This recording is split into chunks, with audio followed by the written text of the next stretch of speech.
सभी लोगों को सबसे पहले बहुत बहुत स्वागत, अभिनंदन। पार्टी के सभी सम्मानित नेतागण, दो तीन प्रमुख विषय पर अपनी बात को रखने के लिए हम आज आप लोगों के बीच में। पहला विषय है पावर प्लांट,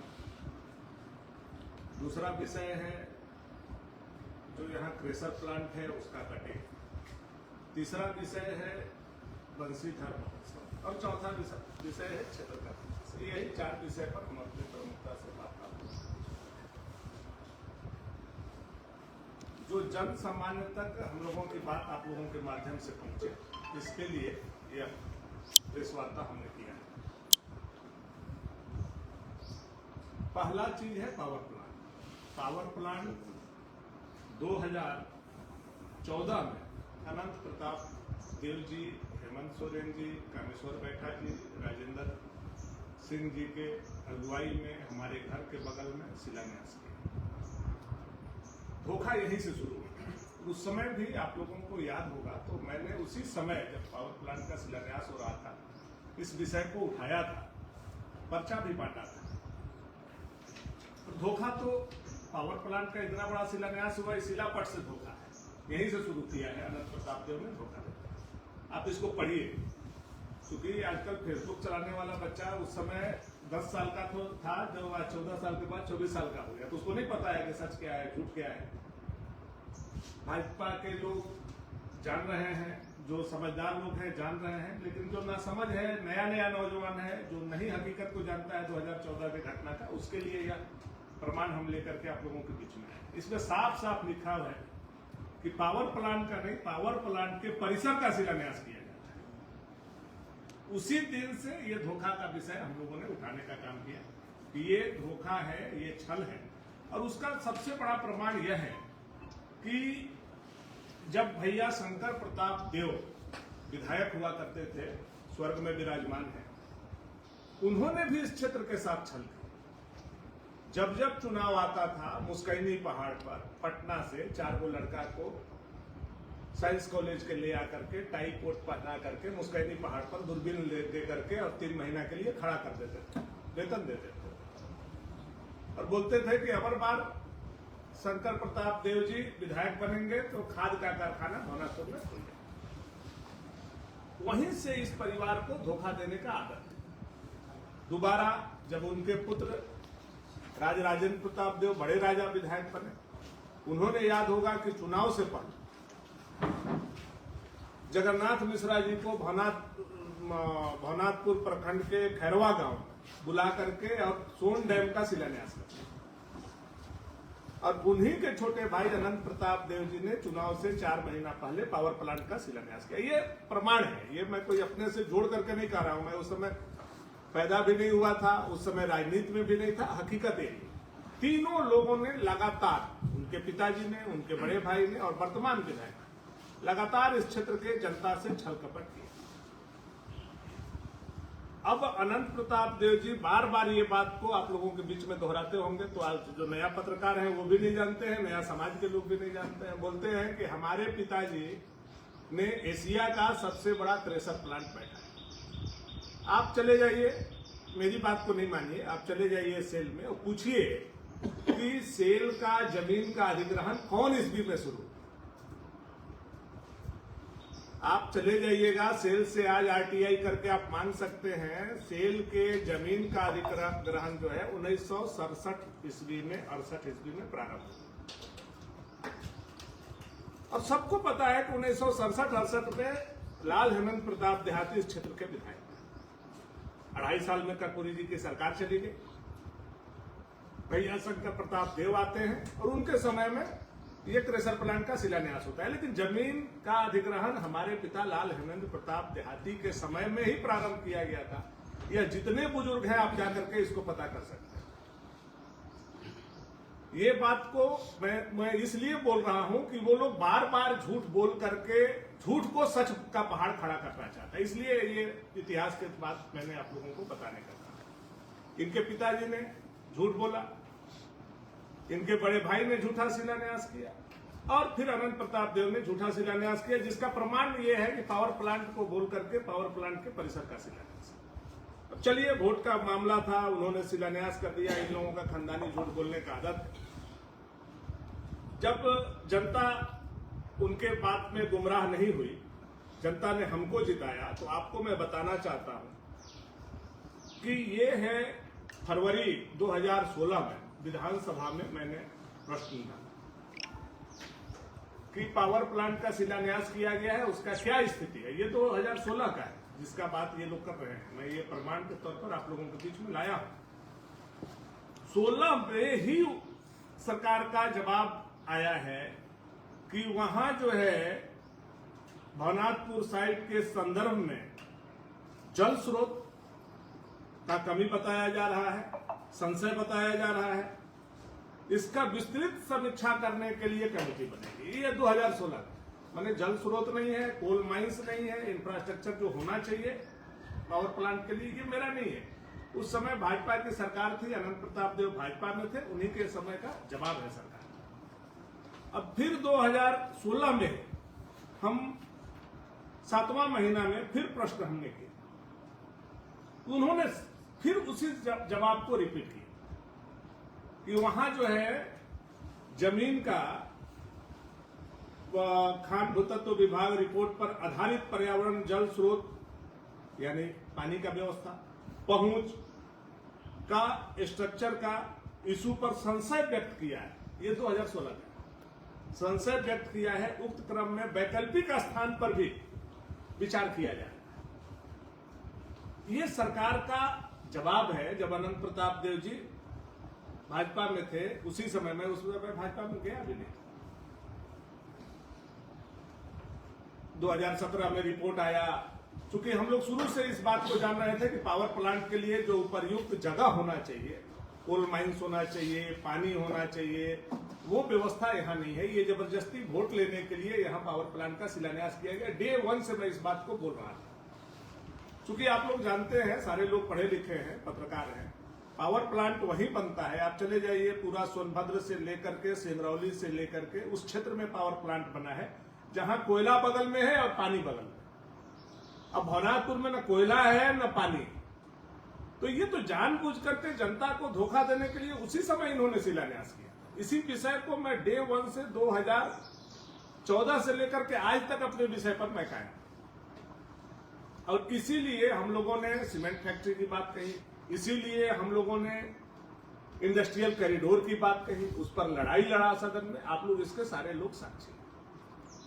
अभी जब अनंत प्रताप देव जी की पिछला चुनाव, प्लांट जल्द से जल्द प्रारंभ करेंगे चुनाव के बाद, कहा था कि नहीं कहा था? सारे पेपर में छपा, आप लोग सारे लोग इसके गवाह हैं। जब ये 2017 में ही इसका रिपोर्ट आ गया कि यहाँ ये माइनिंग है, यहाँ माइंस है, इसलिए यहाँ पावर प्लांट नहीं लग सकता है, पानी नहीं है इसलिए नहीं लग सकता है, कोयला नहीं है इसलिए नहीं लग सकता है। 2017 में रिपोर्ट आया। आप 5 साल मुख्यमंत्री थे, तो क्यों आकर के भवनाथपुर की जनता को झूठा आपने बोला? 2024 में ये सवाल खड़ा होता है कि नहीं होता है? आकर के मुख्यमंत्री ने यह घोषणा किया कि पावर प्लांट बनाएंगे, जनता गुमराह हुई, युवा गुमराह हुए, पलायन हम रोक देंगे, लोगों को जाने नहीं देंगे, रेलवे का काउंटर बंद हो जाएगा, हम यहाँ के लोगों को यही नौकरी देंगे। नौजवान युवा पीढ़ी 2014 का जो 10 साल का था 24 साल का हो गया, वो उस भूल को फिर से भूल गया और उन लोगों के छल में आ गया। जब चुनाव जीतने के बाद अनंत प्रताप देव भवनाथपुर आए, उस समय प्रेस में भी उन्होंने बोला कि मेरा पहला प्राथमिकता पावर प्लांट है, मैं पावर प्लांट लगाऊंगा। अभी उन्होंने क्वेश्चन किया, उस क्वेश्चन का अनंत प्रताप देव जी के जवाब पर बवाल मचा, जिसको मैंने सोशल मीडिया पर डाला। अनंत प्रताप देव जी ने नहीं डाला, डालना उनको चाहिए था। सब बात पर वो डाल रहे हैं, इसको उनको डालना चाहिए था कि नहीं डालना चाहिए?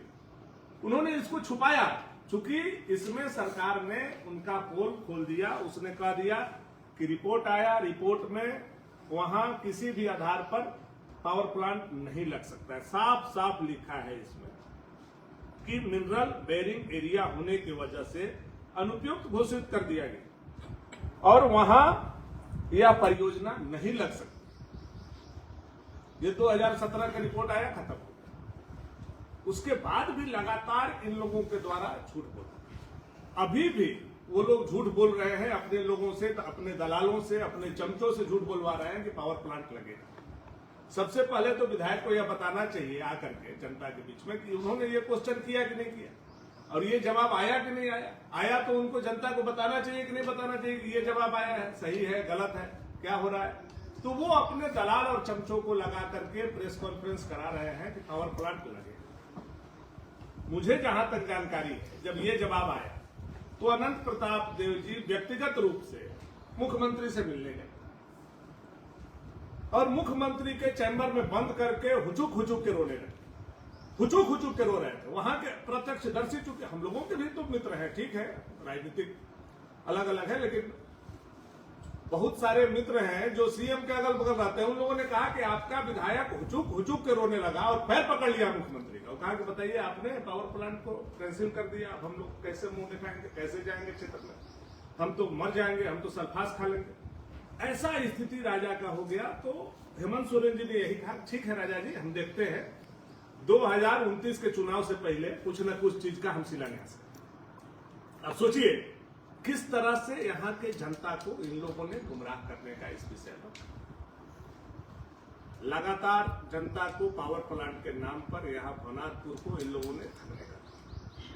दूसरा विषय अब हम आप लोगों के बीच में आ रहा है, वह है क्रेशर प्लांट, जिसका मैंने जिक्र किया कि ये बार बार उछल के कहते हैं कि हमारे पिता शंकर प्रताप देव का देन है कि ये क्रेशर प्लांट। मैं आज बोलता हूं आरटीआई आप लगाइए और जाकर के पता कीजिए कि जमीन एक्वायर कब हुआ था और उस समय का स्थानीय विधायक। जब विधायक का ही सब कुछ है तो उस समय तो स्थानीय विधायक लालहेमंत प्रताप त्यागी जी थे, उनके समय एक्वायर हुआ था जब। और जब आपके पिता ने ही मान लिया मैं लगाया, वो स्वर्ग में चले गए और आपके समय में कट रहा है महाराज। आप बोलते हैं भानु जी के समय में टेंडर हुआ था, आप लोग सारे पत्रकार इस बात के गवाह हैं। मेरे समय में नहीं, 2003 से टेंडर हो रहा है पावर प्लांट का, ये क्रेशर प्लांट का टेंडर 2003 से, जब मैं विधायक नहीं था। याद होगा आप लोगों को, मैंने कहा था इसी चौक पर टाउनशिप में कि जो भी क्रेशर प्लांट को काटने में हाथ लगाएगा उसका हाथ काट दिया। मैं उस समय नौजवान संघर्ष मोर्चा का बहुत ही मजबूती से अपने पक्ष में, जनता के पक्ष में खड़ा होकर के हजारों लोगों के बीच में इस बात को कहा था। उसके बाद से प्लांट कटिंग की किसी की हिम्मत नहीं, बार बार ऑक्शन होता था, बार बार एक आध गाड़ी ये लोग किसी तरह से चोरी छुपा ले जाता था, लेकिन प्लांट काटने का हिम्मत कभी नहीं। प्लांट कब कटता है? 10 बार कम से कम ऑक्शन हुआ होगा, 10 बार रद्द हुआ होगा, क्योंकि किसी को हिम्मत नहीं था कि भानु जी यहाँ है, विधायक है, हम पावर ये क्रेशर प्लांट काट करके जाए। कैसे कटा? जब अनंत प्रताप देव जी विधायक बने, उनको 4 फॉर्चूनर मिला, दीपक जी को अलग मिला, ताहिर जी को अलग मिला, राजा जी के बेटा को अलग मिला और राजा जी को अलग मिला। 4 फॉर्चूनर जब मिला, क्रेशर प्लांट आज आपका कट के गिर गया। तो कितनी बड़ी साजिश हुई इसके पीछे आप देखिए। धारणा देने वाले भी उनके लोग कि हम लोग धारणा दे रहे हैं क्रेशर प्लांट नहीं कटेगा, और कटवाने वाले भी अंदर उन्हें कहते। उनके भाई आते हैं विधायक के और कहते हैं कि हमारे लाश पर क्रेशर प्लांट कटेगा। आज कहां है उनका लाश? क्रेशर प्लांट तो कट के गिर गया। और उनके लोग आज भी धारणा दे रहे हैं। एक बार धारणा दिए, अंदर का माल खाली कर दिए साजिश करके, चूंकि उनको फॉर्चूनर मिल चुका था। अब उनको दिखावा करना था, अपना चेहरा को बचाना था जनता के बीच में, इसलिए एक बार धरना दिए, अंदर का पूरा सामान उठा लिए।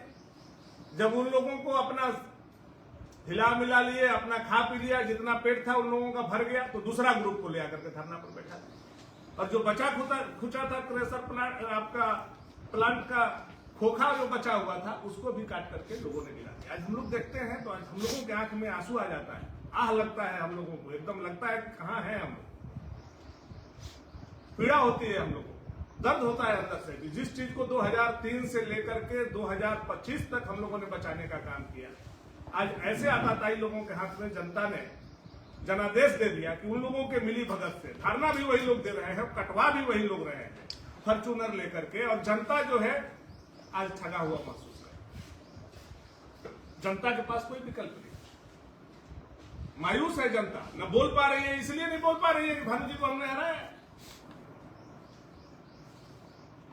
राजा जी लोग दोनों गेम कर रहे हैं। एक तरफ से एक भाई दिखाता है कि हम क्रेशर प्लांट को रोक रहे हैं, दूसरे तरफ से फॉर्च्यूनर लेकर के वो लोग रोज 10 गाड़ी 15 गाड़ी माल निकाल रहे हैं।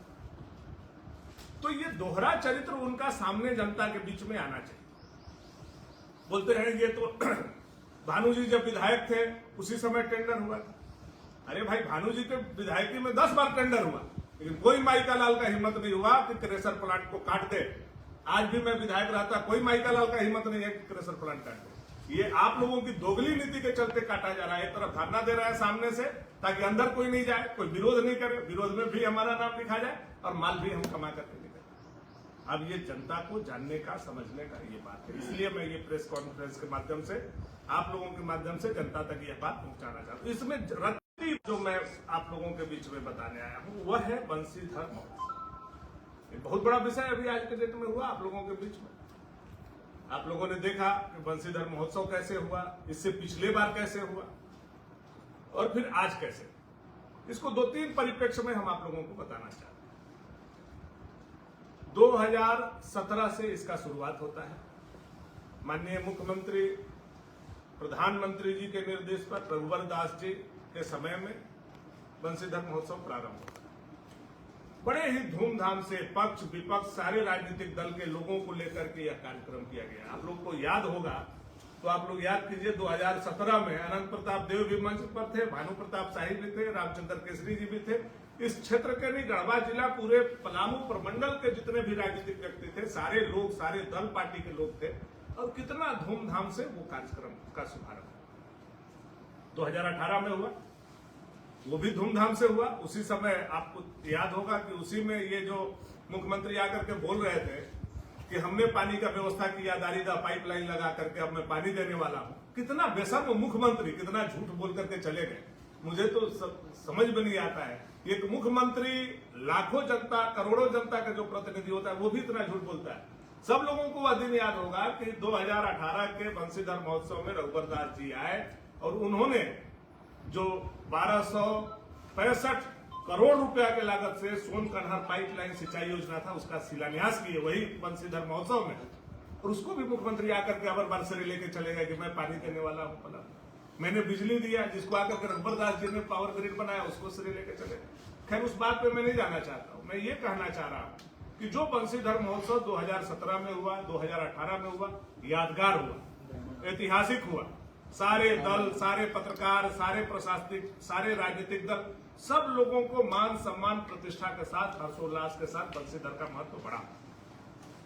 2019 में चुनाव होता है इसलिए नहीं हो पाया। 2020 में सरकार आ जाती है हेमंत सोरेन जी का। 4 साल तक नहीं हुआ। विधानसभा में जब मैंने लड़ाई लड़ा तो 2024 में आप लोगों को याद होगा कि बंसीधर महोत्सव हुआ। 4 साल में एक बार पिछला कार्यकाल।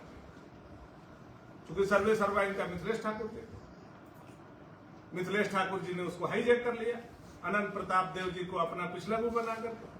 और क्या हुआ पिछला बंसीधर महोत्सव में, वह भी आप लोगों से नाच रे पत्थर की पिछला बार भी हुआ, नाच रे पत्थर की अब बंसीधर महोत्सव को घिना दिया इन लोगों ने। हरा झंडा बांध करके, हरा चादर उठा करके बंसीधर जी को अपमानित करने का काम, विश्व विख्यात मूर्ति को, विश्व विख्यात स्थान को इन लोगों ने कलंकित करने का काम किया, राजनीतिक साफा बांध दिया, हरा चादर उठाने का काम। अब क्या हुआ, अबर बार जब हुआ फिर बंसीधर महोत्सव तो याद कीजिए क्या हुआ। फिर वही घटना हुआ, कुर्सियां तोड़ी गई, अश्लील गाना गाया गया। अगर कोई विधायक वहां रहता हमारे जैसा तो ये कार्यक्रम हो सकता था क्या कभी ऐसा? मैं अपने सरकार में, अपने विधायकी में खड़ा होकर के 2-2 कार्यक्रम करवाया। डीसी एसपी बैठे रहते थे, जब तक मैं बैठा रहता था किसी को चूचा करने की हिम्मत नहीं होती। लेकिन आप देखिए कि ये व्यवस्था बदला, सरकार बदला। एक बार मिथिलेश ठाकुर के नेतृत्व में हुआ, एक बार अनंत प्रताप देव के नेतृत्व में हुआ और बंसीधर महोत्सव को मजाकी लोगों ने बनाया। बंसीधर महोत्सव पर कितना किरकिरी हुआ, कितना अपमानित हम लोगों को दूर रह करके भी झेलना पड़ा, यह कहने की जरूरत है। सांसद को भी श्रद्धापूर्वक आमंत्रित नहीं किया। विपक्ष की बात को छोड़ दीजिए, जो माननीय सांसद है इस क्षेत्र के, पलामू के, उनको सम्मानित नहीं किया, उनको सम्मान पूर्वक आमंत्रित नहीं किया। फोन से आमंत्रित किया जा रहा है सांसद, बताइए। कितना दुर्भाग्यपूर्ण स्थिति है। जब हम लोग कराते थे तो वीडियो जाता था हमारे विरोधी लोगों के, एसडीओ जाता था और जाकर के आमंत्रण देते। आज यही अनंत प्रताप देव और मिथिलेश ठाकुर की अगुवाई में दूसरा कार्यक्रम हुआ, अब क्या से क्या हुआ।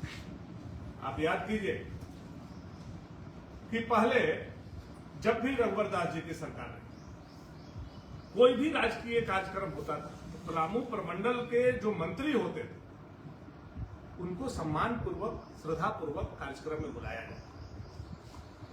आज क्या ऐसा बात हो गया, क्या ऐसा कारण हो गया कि पलामू प्रमंडल के मंत्री रहते हुए राधा कृष्ण किशोर जी को भी मंच पर नहीं बुलाया गया। आज राधा कृष्ण किशोर जी ने पत्र लिखा, आप लोगों ने पढ़ा उसको। उसका दो वजह है, देखिए आप लोग उस एंगल को लिखिएगा नहीं लिखिएगा इसलिए मुझे बोलना पड़ रहा है। दो कारण, एक तो सांसद जी का जो अपमान हुआ, उनका साला के होने के नाते वो बदला ले रहे हैं, लेना भी चाहिए। मैं भी अगर उस जगह पर होता तो मैं भी लेता।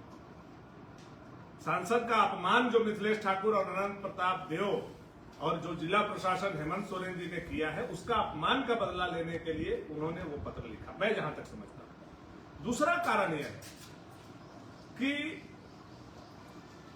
जो वर्तमान हमारा पलामू का राजनीति, जिसको आज भी हैंडल कहीं ना कहीं से अप्रत्यक्ष रूप से मिथिलेश ठाकुर कर रहे हैं, दिखा रहे हैं कि ये दोनों विधायक हमारा जेब में है, विश्रामपुर का विधायक और भवनाथपुर का विधायक हमारा जेब में है, जब चाहेंगे तब पैसा के तरह इस दोनों को निकालेंगे, सजाएंगे, रखेंगे, फिर पॉकेट में रख लेंगे। यह मिथिलेश ठाकुर शो करते चल रहे हैं पूरे प्रदेश में। तो उनको प्रोजेक्ट करने के लिए एक दलित मंत्री को अपमानित किया। मैं सबसे बड़ा बात यह कहना जो डिजर्व करते थे, एक पलामू कोटा से दलित मंत्री होने के नाते राधा कृष्ण किशोर जी उस मंच पर शोभा बढ़ाते। दुर्भाग्य है विपक्ष को नहीं बुलाया, लेकिन सत्ता पक्ष के लोगों को भी नहीं बुलाना, मंत्री को पलामू प्रमंडल का अकेला प्रतिनिधि मंत्री सरकार का नहीं होना, यह दुर्भाग्य बताता है कि बाबा भीमराव अंबेडकर साहब का किताब लेकर के ये लोग बार बार संविधान का दुहाई देता है, लेकिन वास्तव में वर्तमान सरकार दलित विरोधी है। मैं ये कहना चाहता हूं, उन्होंने सांसद का भी दलित होने के नाते विरोध किया और उन्होंने राधा कृष्ण किशोर जी का भी दलित होने के नाते विरोध किया, इसीलिए मंच पर उनको नहीं बुलाया। मैं इसलिए इस बात को कर, इसलिए बीमार होने के बाद भी, मेडिकल में होने के बाद भी उतना कड़ा पत्र वित्त मंत्री को, मुख्य सचिव को लिखा। ये आपका बंशीधर महोत्सव को किस तरह से मिथिलेश ठाकुर को प्रोजेक्ट करने के लिए, मिथिलेश ठाकुर अपने आप को नेता बनाने के लिए एक मंत्री को अपमानित करते हैं, एक सांसद को अपमानित करते हैं।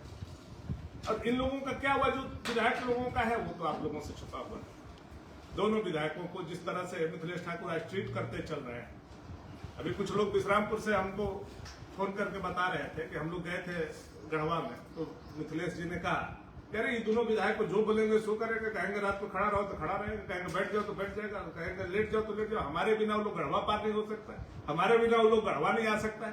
तो इस तरह का बताना मैं समझता हूं कि यह लोकतंत्र का अपमान है और लाखों लाख जनता का भी अपमान है, क्योंकि जनता ने उनको जनप्रतिनिधि बनाया है। और मिथिलेश ठाकुर को प्रोजेक्ट करने के लिए ये राधा कृष्ण किशोर जी को अपमानित किया गया, बीडी राम जी को अपमानित किया। ये बंशीधर के बारे में मेरा कहना है। जो चौथी बात है वह है आज 5 महीना हो, 5 महीना के बाद हम मुंह खोल रहे हैं। आपको मालूम है कि पूरे पलामू में सबसे ज्यादा वोट ला करके हम हारे। ये अलग बात है कि हार गए, 1,25,000 वोट ला करके, ये भी ऐतिहासिक चीज, लेकिन पूरे पलामू में सबसे अधिक वोट ला करके हारने वाले हम लोग हैं। सच को बोलना हम लोगों का फर्ज है। 5 महीना के बाद हम लोग बोल रहे हैं, क्योंकि 5 महीना एक बड़ा अंतराल होता है। 5 महीना के दरमियान अभी तक ना भवनाथपुर विधानसभा में, ना पलामू प्रमंडल में एक भी विकास का काम 5 महीना के दरमियान यह सरकार ने करने का काम। हेमंत जी आए थे, पुराने योजना का शिलान्यास, पुराने योजना का उद्घाटन का शिलापट लगा करके, बेवकूफ बना करके नगर उठानी सोचा। सारा विकास योजना आज के तारीख में, किसी भी विकास योजना में पेमेंट नहीं होती। कोई भी नया योजना का टेंडर पिछले 5 महीना के दरमियान नहीं हुआ। मैं अपने विधानसभा का बात करता हूं। मैं जब विधायक था नवंबर तक आचार संहिता लगने से पहले 20 सड़क, पुल, पुलिया, अस्पताल का टेंडर किया हुआ। आज के तारीख में 5 महीना बीत जाने के बाद भी अभी न टेंडर डिसाइड हुआ है न वह काम लगा है।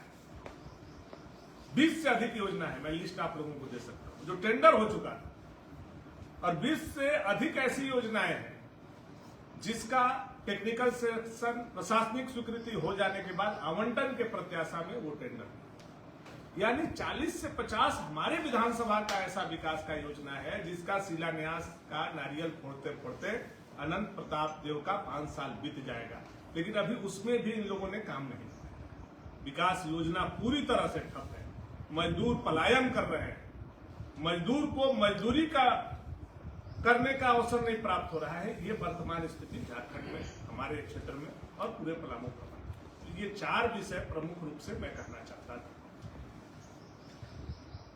आप देख रहे हैं, 1-2 विषय और कहते हुए मैं अपनी बात को समाप्त करूंगा कि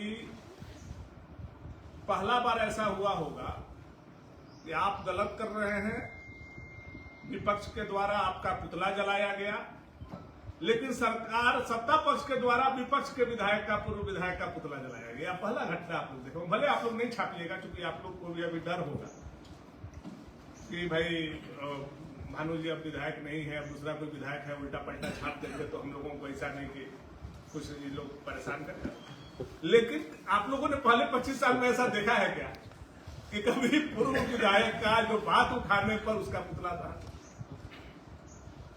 अरे हमारा राइट है, हम विपक्ष में हैं, हम सदन में थे, वहां मुख्यमंत्री का विरोध करते थे।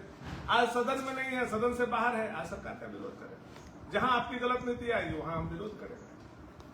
तो इस पर हमारा पुतला दहन करवाना यह बताता है कि वर्तमान विधायक और वर्तमान सरकार का मानसिक दिवालियापन हो चुका है।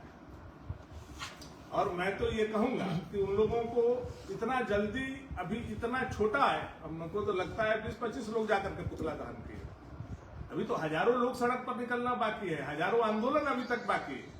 अभी तो ये शुरुआत है, अभी तो ये चिंगारी लगी है। आपने जितना घोषणा किया है, जितना वादा किया है, तो आपको ऐसा नहीं हो कि रात दिन पुतला आपका जले। और अपने लोगों को संयमित रखना, सही बात बोलने सिखाना, यह नेता का कर्तव्य है।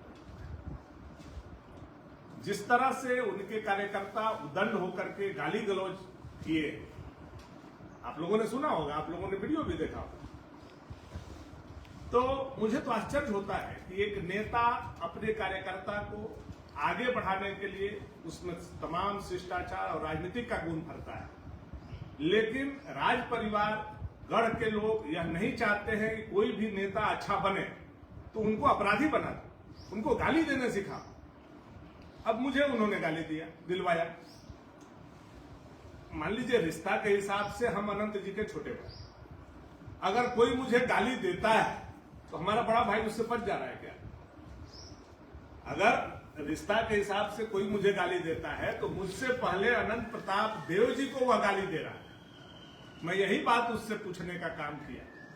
उन लोगों को कहना भी चाहूंगा कि वो गाली आप मुझे नहीं दे रहे हो, पहले अनंत जी को दे रहे हो, तब मुझे गाली दे रहे हो। ठीक है, वो गाली देने के लिए तुमको 2 लाख रुपए का विधायक कोटा मिल जाएगा, हो सकता है उसी के लिए तुम गाली दिए हो, मिल जाएगा, लेकिन वह 2 लाख का विधायक कोटा के लिए तुमने मुझे गाली नहीं दिया, बल्कि विधायक को गाली देने का। राजनीति में कहीं भी गाली गलौज मार पीट का स्थान नहीं। यह लोकतांत्रिक व्यवस्था है।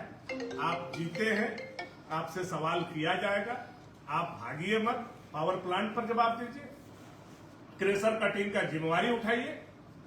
क्रेशर कटिंग के बारे में फिर मैं एक बात कहूंगा कि आज मुझे तकलीफ है, इस बात बहुत तकलीफ है, अंदर से पीड़ा है। दोनों राजनीति वो लोग कर रहे हैं और पूरा भवनाथपुर प्रखंड की जनता, क्षेत्र की जनता देख रही है। पता नहीं हमारे क्षेत्र के जनता को क्या हो गया है, मैं उनको बहुत कुछ नहीं बोल सकता हूँ। यहाँ के नौजवानों को क्या हो गया है, मैं उनको भी बहुत कुछ नहीं बोल सकता हूँ, इसलिए कि मैंडेट मेरे पक्ष में नहीं। एक भाई धरना दिलवा रहा है, पहले फॉर्च्यूनर ले रहा है, फिर धरना दिलवा रहा है और रात को कटिंग भिजवा रहा है। तो इस चीज को जनता को समझने देखने का जरूरत है। ये 3-4 बातें मुझे आप लोगों को बतानी थी। बता रहे थे अभी अनंत प्रताप देव जी और उनके दलाल लोग एक बात बोल रहे थे कि भानु जी ने 2017 में रघुवर जी से मिल करके पावर प्लांट को कैंसिल करा दिया।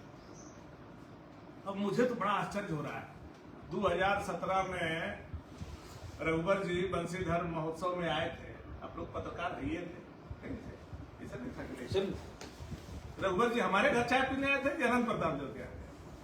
2018 में भी रघुवर जी आए थे, हमारे यहाँ चाय पीने आए थे कि अनंत प्रताप देव के आए? आप मुख्यमंत्री को चाय पिलाते हो और Bhanu Pratap Shahi power plant cancel करा देता है। डूब के मर जाना चाहिए चापाकल में।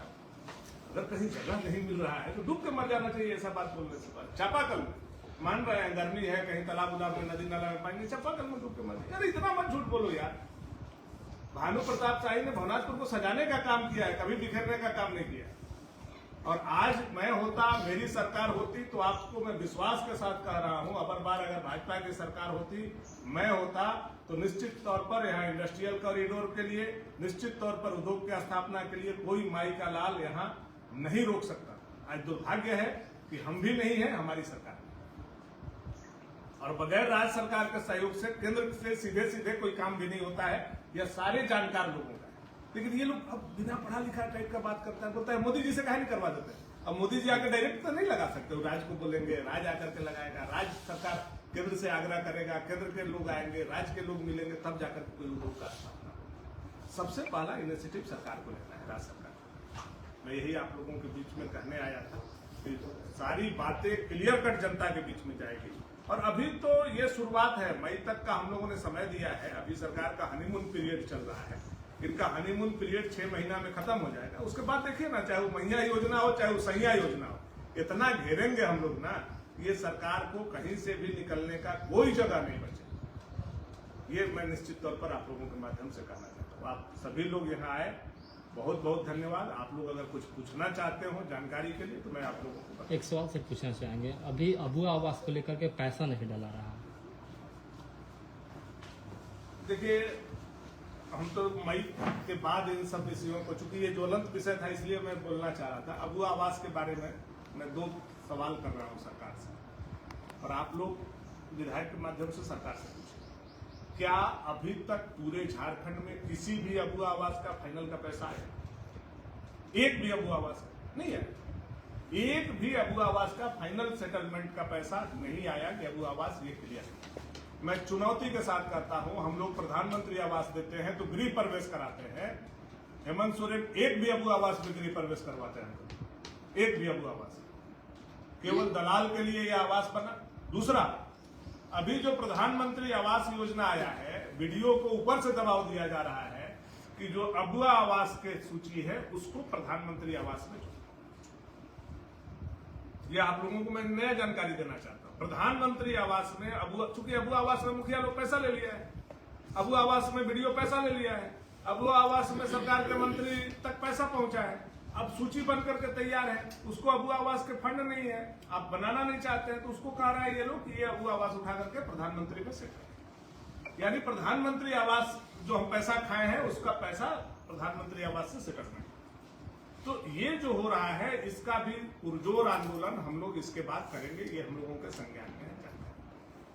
क्रेशर प्लांट कट के जा रहा है, क्या उस पर आपका आंदोलन का कोई उपाय? नहीं, बिल्कुल हम करते हैं। मैं तो यही बात को बोल रहा हूं ना।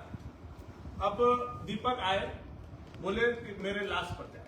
अब दीपक का कहाँ लाश है, हमको दिखा दीजिए जरा। ताहिर जी आए, उन्होंने कहा हमारे लाश पर जाएगा, कहाँ है ताहिर जी का लाश, हमको दिखाइए। अनंत प्रताप देव जी को भी आप लोगों ने बुलाया, आए विधायक बनने के बाद, यहाँ जब धरना प्रदर्शन विस्थापित का हो रहा था, उन्होंने भी सेम बात कहा कि हमारे रहते कोई माइकल लाल क्रेशर। अरे भाई आप नहीं है क्या? ये तीनों लोगों का मृत्यु प्रमाण पत्र हमको दिखा दीजिए, कल से हम क्रेशर प्लांट रोक करके दिखाते हैं। मैं आपको बता रहा हूँ चुनौती के साथ। कोई माइकल लाल का हिम्मत नहीं है कि एक छटाक आज के डेट में भानु प्रताप शाही अड़ जाएगा और एक छटाक यहाँ से मान ले जाएगा। इसलिए ये लोग ले जा रहा है, क्योंकि ये दोनों तरफ से खेल रहे हैं। एक तरफ आप धरना दिलवा रहे हैं दिखाने के लिए पब्लिक को, और दूसरा तरफ रात दिन दिलवा रहे हैं। एक सवाल और सर, अभी आपके द्वारा बोला जा रहा है कि प्लांट नहीं लगेगा, लेकिन 3-4 दिन पहले सदन में विधायक जी के द्वारा बोला गया कि पावर प्लांट जिंदा है और पावर प्लांट लगेगा। भाई इस सवाल का जवाब हम दिए हैं। ये हम नहीं ना बोल रहे हैं, हम जो भी बोल रहे हैं ऑन पेपर बोल रहे हैं। मैं कोई भी बात ऐसा आप लोगों को नहीं बोला हूँ जिसका कोई रिकॉर्ड नहीं है, जिसका कोई इतिहास नहीं है। और मेरी बात पर आप यकीन मत कीजिए, आप ये पेपर देखिए, आपको मेरे पेपर पर भी विश्वास नहीं है, आप RTI लगा लीजिए। आप पत्रकार हैं, एक्टिविस्ट हैं, आप जानकारी ले लीजिए और मेरी एक भी बात को काट दीजिए। हम लोग झोला बोरा उठा करके, अभी तो हारे हुए, झोला बोरा उठा करके घरे चले जाएंगे, हाथ धोते। भानु जी, एक सवाल आपसे जानना चाहेंगे। आप भाजपा के उप प्रदेश अध्यक्ष रहे हैं। सरकार जो है, राज्य सरकार दावा करती है कि 1,26,000 करोड़ हमारा केंद्र सरकार नहीं दे रही है। इसमें कितनी सच्चाई है, क्या कहना चाहेंगे? देखिए, ये विषय है 2005 से लेकर के 2014 तक। 2005 से लेकर के 2014 तक होल रॉयल्टी, अन्य रॉयल्टी में केंद्र के पास पैसा बकाया है। झारखंड सरकार का कितना है, इसका आंकड़ा हम लोग बार बार सरकार को बोल रहे हैं कि आप ब्रीफ दो कि किस ईयर का कितना कितना है। आज तक नहीं दे पा रही। आप याद कीजिए 2005 से 2014 तक प्रधानमंत्री को 2005 से 2014 तक प्रधानमंत्री मनमोहन सिंह थे और दुर्भाग्य से कोल मिनिस्ट्री कुछ दिन के लिए वर्तमान मुख्यमंत्री के पिताजी शिबू सोरेन जी के पास। उसी पीरियड का रॉयल्टी का पैसा इन लोगों का बाकी है। ये मामला सब जुडिस है सुप्रीम कोर्ट में। सुप्रीम कोर्ट ने कहा है कि 2026 से लेकर के 2036 तक जिन जिन राज्य का रॉयल्टी का पैसा 2005 से 2014 तक का है, इसको आप किस्त वाइज वापिस कीजिए। ये सुप्रीम कोर्ट का वर्डिक्ट है, मैं नहीं बोल रहा हूं, आप जजमेंट को देख लीजिए। अब उसके बाद भी आप कह रहे हैं केंद्र के पास बाकी है, हमारा बाकी। अब सुप्रीम कोर्ट आप गए, सुप्रीम कोर्ट ने ये जजमेंट दिया कि 26 से लेकर के 36 तक के बीच में जिन राज्यों का, केवल झारखंड राज्य का बकाया नहीं है, ऐसा नहीं है। और ये कांग्रेस सरकार के समय का बकाया है। शिबू सोरेन जी जब कोल मिनिस्टर थे तब बकाया है। ये सरकार को तो इस पर एक शब्द भी नहीं बोलना चाहिए, और बोलना चाहिए तो मनमोहन सिंह जी को बोलना चाहिए, बोलना चाहिए तो कांग्रेस को बोलना चाहिए। एक और बंशीधर महोत्सव पर सवाल है सर। यहाँ के अधिकारियों के द्वारा बंशीधर महोत्सव के दौरान डांस किया गया, नृत्य किया गया, सभी को देखते, इसको किस नज़र से आप देख रहे हैं? देखिए, हाथी वैसे ही चलता है जैसा माहौत होता है। माहौत मजबूत रहेगा तो हाथी को संभाल लेगा। प्रशासनिक तंत्र हाथी के समान है और जो जनप्रतिनिधि है वो माहौत के समान है। मजबूत विधायक होता तो कोई माई का लाल का हिम्मत नहीं था कि कमर हिला लेता, और कमर हिला लेता तो वहीं कोड़ा गिरता, उसमें वहीं सस्पेंड होता, वहीं उस पर कार्रवाई होती। अश्लील चीज गाना बजवा रहे हो आप, विधायक बैठा हुआ है अश्लील गाना पर, उसका भाई डांस कर रहा है, ताहिर मियां मंच पर बैठा हुआ है। अब सोचिए क्या हो रहा है वहां का मंच का कॉम्बिनेशन आपने देखा कि नहीं देखा, हम नहीं जानते हैं। मंच पर दलित समाज का एक भी प्रतिनिधि हमको आगे बैठा हुआ है, दिखा दीजिए। मंच पर एक भी पलामू प्रमंडल के कोई आदिवासी चेहरा को हमको दिखा दीजिए। मंच पर एक भी ओबीसी का कोई चेहरा को हमको दिखा दीजिए। पता नहीं आप लोग इस दृष्टि से देखते हैं कि नहीं देखते हैं, लेकिन हम लोग तो हर समीकरण से, हर दृष्टि से देखते हैं। हमको बहुत आहत हुआ कि कोई भी सामाजिक समीकरण का भी ख्याल बंशीधर महोत्सव में सरकार ने नहीं किया, विधायक ने नहीं। एक आखिरी सवाल पूछना चाहेंगे। भाजपा कार्यकर्ताओं में काफी चर्चा का विषय है, क्या भानु प्रताप शाही भाजपा प्रदेश की कुर्सी संभालने वाले हैं? ये सब बेवाहियात बात है, बेबुनियाद बात है। हम लोग जहाँ हैं संतुष्ट हैं। बहुत उम्र बचा हुआ है बाबू, हमारे पास बहुत उम्र है, और उसके लिए बहुत बड़ा बड़ा लोग बैठा हुआ है प्रदेश अध्यक्ष संभालने के। अभी हम लोग इतना जल्दबाजी में नहीं है। अब आप लोग मत इतना जल्दी सोचिए कि हमसे पेड़ छूट जाएगा आप लोगों का। हम लोग आते रहेंगे, संभालते रहेंगे, देखते रहेंगे। पार्टी जो भी जिम्मेवारी दिया है, जो भी जिम्मेवारी देगा, अभी जामताड़ा के हम जिम्मेवारी में जामताड़ा को देख रहे हैं। अभी 1 नेशन 1 इलेक्शन के हम पूरे जो मोदी जी का टीम बनाया है 26 लोगों का, उस टीम का मैं प्रतिनिधि हूँ। या मेरे लिए सौभाग्य का बात है, तो मुझे बड़ा बड़ा काम मिल रहा है, मैं उसमें अपना समय लगा रहा हूँ, दे रहा हूँ। धन्यवाद। बिना एगो छापे वाला